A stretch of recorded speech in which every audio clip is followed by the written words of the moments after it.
High বন্ধুরা, আমরাও ফিরে এলাম। তখন বলেছিলাম শরীর খুব খারাপ লাগছিল। যাই হোক, দেখো ডিমের তরকারি হবে, ডিমটা যদি অমলেট করে ঝোল করা হবে। তার জন্য এখানে কিন্তু পেঁয়াজ ভেজে তোমাদেরকে দেখাতে পারিনি শরীর খারাপের জন্য, ভাবলাম না তোমাদের সাথে শেয়ারই করি। আদা রসুন পেস্ট, আদা লঙ্কা পেস্ট, হলুদ আর লঙ্কার গুঁড়ো, এটা দিয়ে মশলাটা তৈরি করে নেব।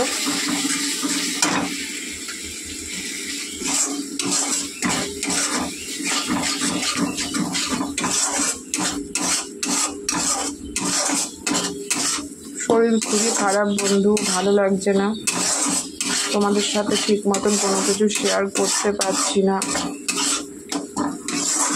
যাই হোক,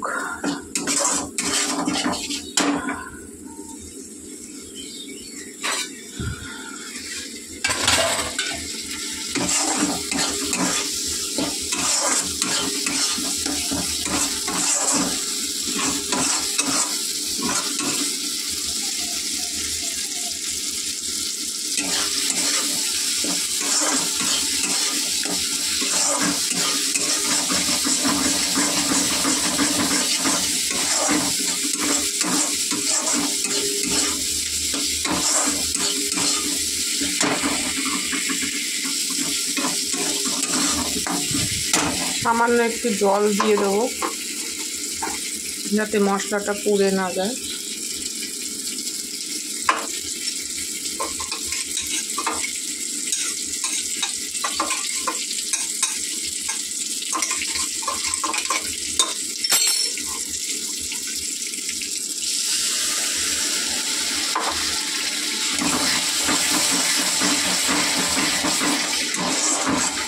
কালকে তোমাদের সাথে শেয়ার করব কারা আসছে আমার বাড়িতে।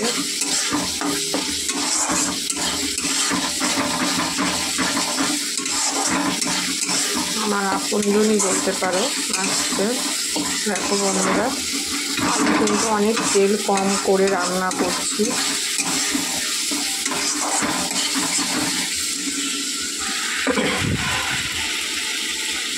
তেল দিলেই যে বেশি তেল দিলেই যে রান্না টেস্ট হয় তার কোনো মানে নেই, কম তেলেও কিন্তু রান্না ভালো হয়। এক হাতে দেখেছো ক্যামেরা নিয়ে রান্না করতে কতটা কষ্ট। এবারে ভেজে রাখা আলুগুলো দিয়ে দেবো।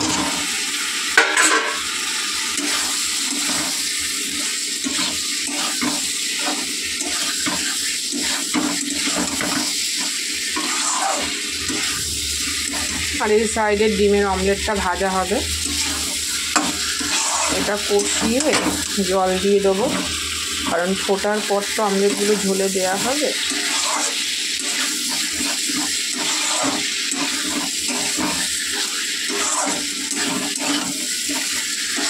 আমি বলেছিলাম যে আর মনে হয় ভিডিও দিতে পারবো না আজকে, তো যাই হোক কিছু খেলাম, খাওয়ার পর শরীরটা একটু ভালো লাগছে, তাই আবার গ্যাসের সামনে এলাম। ভেবেছিলাম গ্যাসের সামনে আসতে পারবো না, কিন্তু শাশুড়ি বা কত করবে, সেই জন্য আমাকেই আসতে হলো। তো যাই হোক,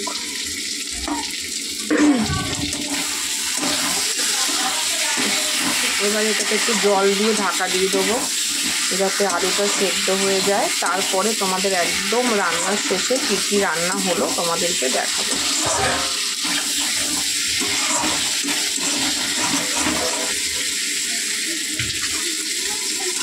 একটু জল দিয়ে ঢাকা দিয়ে দেবো।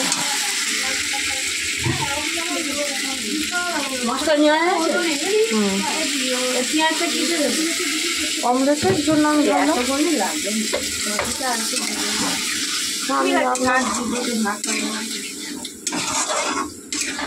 তো এটা হোক কষা, আলুটাও সেদ্ধ হোক আর মশলাটাও কষা হোক। তো এই ভিডিওটা এখানেই আমি শেষ করব, কারণ এরপর একেবারে তোমাদের রান্নার শেষে কি রান্না হলো আজকের মেনুতে দেখা হবে, কারণ আমি বেশিক্ষণ দাঁড়াতে পারছি না, আমি কাজ করছি আর শুচ্ছি। তো চলো এটা হোক, তো তোমাদের সাথে পরের ভিডিওতে দেখা হচ্ছে।